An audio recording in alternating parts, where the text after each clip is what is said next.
Hello students, स्वागत है हमारे चैनल ओनली स्टूडेंट्स स्टडी में। आज हम इस वीडियो में क्लास 10th के हिंदी 2023 बोर्ड एग्जाम के महत्वपूर्ण क्वेश्चंस लेकर आ गए हैं जो बोर्ड एग्जाम से संबंधित है। तो चलो देखते हैं। पहले महत्वपूर्ण रचनाएं एवं उनके लेखक कवि का नाम। ठीक है। फिर रीतिकाल, उसके बाद आधुनिक काल, फिर क्षयवादी युग, फिर द्विवेदी युग, प्रगतिवादी युग और उसके संग में विशेषता भी याद करना। और प्रवृत्तियां बोले तो विशेषता प्रवृत्तियां दोनों एक ही होता है, इससे घबराना नहीं है। ओके। अब आते हैं महत्वपूर्ण गद्यांश। महत्वपूर्ण गद्यांश पहला है मित्रता। मित्रता आप लोग जानते ही होंगे कि आचार्य रामचंद्र शुक्ल जी का है, इसको आप लोग याद कर लेना। और दूसरा ममता। ममता आपको पता ही होगा कि जयशंकर प्रसाद का है। इन लोग का वेरी इंपॉर्टेंट मोस्ट है, हर साल इन लोग का बोर्ड एग्जाम में आता है। और तीसरा है भारतीय संस्कृति, डॉक्टर राजेंद्र प्रसाद जी का, इनका भी मोस्ट है। तो आप इन लोग का कंप्लीट कर लेते हैं तो 6 नंबर इस पे मिल जाएगा। फिर देखते हैं महत्वपूर्ण पद्यांश, जो ये भी 6 नंबर का आता है। तो पहला है पद, सूरदास जी का। दूसरा धनुष भंग, तुलसीदास जी का। और तीसरा है भक्ति नीति, बिहारी लाल जी का। ये भी आप रिवीजन कर लेना, ये बोर्ड एग्जाम से बहुत ही मोस्ट और इम्पोर्टेंट है। ओके, तो चलते हैं, आगे बढ़ते हैं। अब आते हैं लेखक जीवन परिचय। लेखक जीवन परिचय में आप लोग का आचार्य रामचंद्र शुक्ल जी का और जयशंकर प्रसाद जी का और तीसरा है डॉक्टर राजेंद्र प्रसाद जी का। इनका जीवन परिचय और साथ ही इनकी रचनाएं।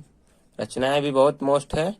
अब इनको आप कर लेते हो तो इस समय 2023 बोर्ड एग्जाम में 5 नंबर का आएगा। ओके। उसके बाद कवि जीवन परिचय।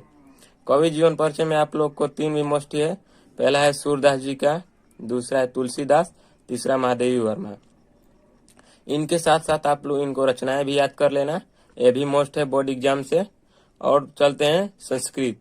संस्कृत गद्यांश में आपको वाराणसी, भारतीय संस्कृति, वीर वीड़े पूज्यते, इन 3 पाठ्यों में से आपको संस्कृत गद्यांश रिवीजन करना है। इससे हटकर बोर्ड एग्जाम में नहीं आता है। ठीक है, आगे चलते हैं। एक श्लोक जो इस प्रश्न पत्र में न आया हो, 2 नंबर का आता है। आप लोग को 2 श्लोक याद करना पड़ेगा, जो पहले तो इस प्रश्न पत्र में दिया होगा, एक दूसरा श्लोक जो इस प्रश्न पत्र में न आया हो।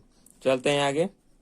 हास्य रस, कड़ु रस, रूपक अलंकार, उत्प्रेक्षा, उदाहरण, परिभाषा। हास्य रस, कड़ु रस, रूपक, उत्प्रेक्षा, ये तो ऑब्जेक्टिव क्वेश्चन में आ जाएंगे। जो 20 ऑब्जेक्टिव देंगे उसमें आ जाएंगे हास्य रस, कड़ु रस। इसमें पूछ देगा हास्य रस का स्थायी भाव, कड़ु रस का स्थायी भाव, उदाहरण दे देगा और पूछ देगा किसका उदाहरण है। तो इन लोग आप इसका रिवीजन कर लेना दोस्तों। अब चलते हैं रोला सोरठा छंद की परिभाषा उदाहरण सहित। ये भी आपको रिवीजन, ये भी ऑब्जेक्टिव में आ जाएगा।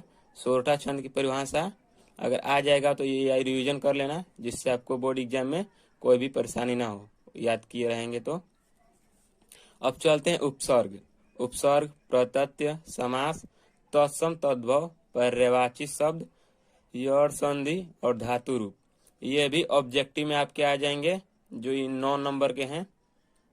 ठीक है, तो इन लोग इसको भी आप कंप्लीट कर लेना। ओके, तो अब आगे चलते हैं, आपको बताते हैं। तो आगे हैं महत्वपूर्ण निबंध। महत्वपूर्ण निबंध है, ये 9 नंबर का इस समय देगा 2023 बोर्ड एग्जाम में 9 नंबर का। ये वेरी वेरी मोस्ट है।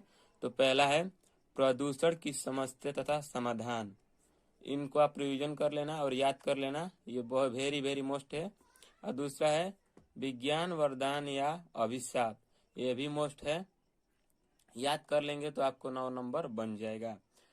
तीसरा है देश प्रेम, चौथा है जनसंख्या की वृद्धि और 5वां है नारी शिक्षा का महत्व। ये बोर्ड एग्जाम के लिए वेरी वेरी इंपॉर्टेंट है। इसके लिए आप रिवीजन कर लेना। ओके, तो आज की वीडियो में इतना ही। हमारी वीडियो अच्छा लगे तो चैनल को सब्सक्राइब और बेल आइकन को दबाना ना भूलें। वीडियो को ज्यादा से ज्यादा शेयर करें। धन्यवाद।